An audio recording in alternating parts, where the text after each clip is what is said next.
Soy el padre Matías Bailet, misionero en España, en el monasterio de Tenerife. Hoy, sábado 30 de octubre, 30º del tiempo ordinario, nos toca reflexionar sobre el Evangelio de San Lucas, en el capítulo 14. Notando que los convidados escogían los primeros puestos, les decía una parábola. Cuando te conviden a una boda, no te sientes en el puesto principal. No sea que hayan convidado a otro de más categoría que tú, y venga él que os convidó a ti y al otro y te diga, cédele el puesto a este. Entonces, avergonzado, irás a ocupar el último puesto. Al revés, cuando te conviden, vete a sentarte en el último puesto para que, cuando venga el que te convidó, te diga, amigo, sube más arriba. Entonces quedarás muy bien ante todos los comensales. Porque todo el que se ensalce será humillado, y el que se humilla será enaltecido. Palabra del Señor. Gloria a ti, Señor Jesús.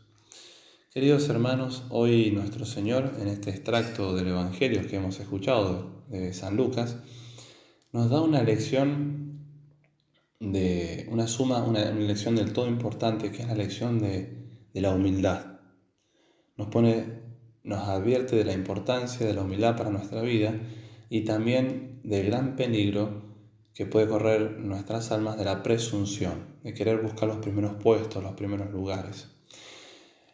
San Bernardo, comentando este Evangelio, va a decir, si supiéramos con claridad cuál es el lugar que Dios tiene para cada uno de nosotros, deberíamos asentir a esa verdad, sin colocarnos nunca jamás por encima ni por debajo de este lugar.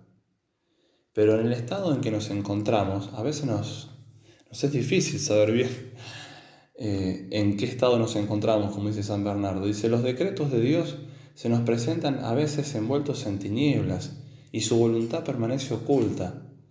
Es pues, según el consejo del que es la misma verdad, es decir, el Verbo encarnado, mucho más seguro escoger el último lugar de donde se nos sacará acto seguido para honrarnos con otro mejor. Por ello no hay que temer en absoluto una humillación, por grande que sea, pero hemos de tener un gran horror y temor al más mínimo movimiento de presunción. No se puede ser un cristiano cabal sin vivir seriamente la virtud de la humildad, porque un cristiano íntegro, un verdadero cristiano, va a buscar imitar a nuestro Señor Jesucristo, y este se destacó por la virtud de la humildad. Ciertamente que en Jesucristo resplandecen todas las virtudes, porque es el Verbo encarnado, es el varón perfecto. Pero Él nos dijo, aprended de mí que soy manso y humilde de corazón. Mateo 11:29. Y uno podría decir ciertamente que la virtud de la humildad no es teológica o moralmente hablando la más importante, porque las virtudes teologales, como son la fe, la esperanza y la caridad, nos unen directamente con Dios. Incluso si nos atenemos a la naturaleza propia de las virtudes, por ejemplo, morales o cardinales, como son, por ejemplo, la virtud de la justicia, le antecede por su objeto, que es el bien común, el darle a cada uno lo que le corresponde, a la humildad, o también, por ejemplo, la prudencia, que es la más noble de las cardinales por su objeto, y porque nadie es verdaderamente humilde si la prudencia no le indica cómo hacerlo, porque la virtud de la prudencia nos indica cómo tenemos que obrar aquí y ahora, en cada momento.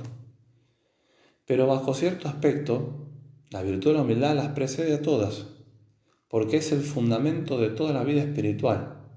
Nuestra vida espiritual se fundamenta en la virtud de la humildad. Y sin este cimiento no se puede edificar absolutamente nada duradero. Más o menos todos tenemos una idea aproximada de lo que es la virtud de la humildad, pero realmente cuesta muchísimo el querer definirla. Si uno quisiera dar una definición, realmente es difícil. Y San Juan Clímaco se lo preguntó, y en su escala espiritual él intenta buscar una definición. Y cuando este monje del monte Sinaí intenta dar la definición sobre la humildad, empezó antes que nada a recoger distintas intentos de definiciones de santos o de personas espirituales, de maestros espirituales. Y unos decían, la virtud de la humildad es el olvido de sí mismo, de todos los bienes que hubiésemos, de todos los bienes que hubiésemos podido hacer en esta tierra. Otros decían que hay que considerarse como el hombre más bajo de todos y el mayor de los pecadores. Otros decían que es el conocimiento de la propia alma, mediante la cual uno ve y observa su flaqueza, su miseria, sus imperfecciones. Y por otro lado constata la gracia y la misericordia de Dios. Y San Juan Clímaco concluye y dice, pues como oyese yo todas estas cosas, comencé dentro de mí a examinar con mucha diligencia y vigilancia la doctrina de los bienaventurados padres, y no la pude entender por solo lo que oí, por lo cual yo, el último de todos los padres, queriendo dar la definición de esta singular virtud, dije de esta manera: la humildad es una gracia del alma, que no tiene nombre sino solo en aquellos que han tenido experiencia de ella. Es decir, la humildad es un don de Dios y un nombre inefable de sus riquezas, porque lo que Dios da a quien da humildad, como no se puede comprender, así no se puede expresar. Aprended, decía San Juan Clímaco, dice el Señor, no de ángel, ni de hombres, ni de un libro, sino de mí, del Maestro, del Verbo encarnado. Esto es, de mi enseñanza, de mi luz y de las operaciones interiores que yo obro en vuestra alma morando en ellas. De aquí aprended que yo soy como yo, que soy manso y humilde de corazón, y en las palabras y en el sentido, y hallaréis descanso en las batallas y alivio en las guerras de vuestros pensamientos. Realmente la virtud de la humildad es una virtud profundísima que tenemos que ir aprendiendo a ejemplo de contemplar el ejemplo de nuestro Señor Jesucristo. Pues como decía San Juan Clímaco, no se nos ha llamado a aprenderla de ángeles ni de hombres, sino del mismo Verbo encarnado, de Jesucristo. Quiero terminar con una reflexión que hace Santa Faustina Kowalska sobre la humildad. Decía ella, la santa polaca: oh humildad, flor de la gran belleza, veo cuán pocas almas te poseen. ¿Es porque eres tan bella y al mismo tiempo tan difícil de alcanzar? Oh, sí, lo uno y lo otro. El mismo Dios tiene predilección por ella. Sobre el alma llena de humildad se entreabren las puertas del cielo y sobre ella se derrama un océano de gracias.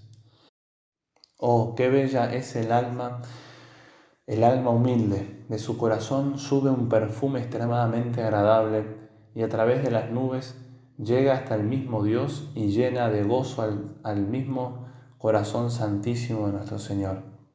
Dios no niega nada a este alma.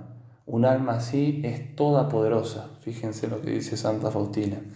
Influye en el porvenir del mundo entero.